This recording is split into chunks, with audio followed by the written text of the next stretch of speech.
Alam mo, itong paglalaban na ito, hindi lamang para matukoy ko yung mga magulang ko. Ang paglalaban na ito ay para sa lahat ng foundling.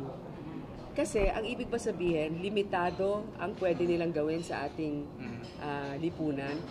Pag na-pursue ko to, nakita ko yung mga magulang ko, paano naman yung ibang founding? I want to pursue both. No, hindi lang one or the other. Kasi kahit na hindi ko pa rin sila makita, I think we have a good case. Kasi remember balikan natin to. Ang gobyerno mayroong parents patriae principle. Kung may isang bata inabandona or inabuso, the state takes care of the child. And the state takes the citizenship of the state. Di ba? The child will take the citizenship of the state that will adopt him. Pag ikaw ba, binigay mo yung tinurin mong isang bata, sasabihin mo ba, itong anak ko na ito, itong ibibigay kong oportunidad, itong anak ko ito lang, hindi pwede. Di ba, pag ikaw ay isang magulang, pantay-pantay ang pagtrato mo, you cannot discriminate.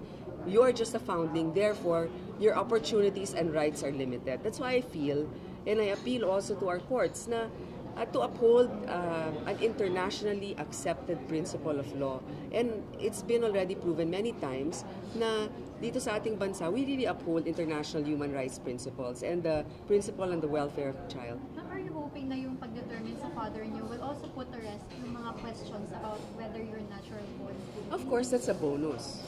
That's a bonus. But for me, yun nga, there's a bigger purpose to this. And other children, you know, of course, I'll always want to champion the rights of the child. I've done this. Ginawa ko na to, MTRCB pa lamang. Ang unang bill na final ko sa Senado, libreng pananghalian sa mga paaralan. Kasi alam ko nga ang nararamdaman ng isang medyo nadehado, no? Medyo may pagdududa sa buhay. Pero, iisipin ko rin kung ano bang pwede kong magawa, hindi lamang para sa mga bata, kundi sa sambayanan, kung makakayanan ko ba ito. Pero hindi ako uurong sa hamon dahil lamang natatakot ako.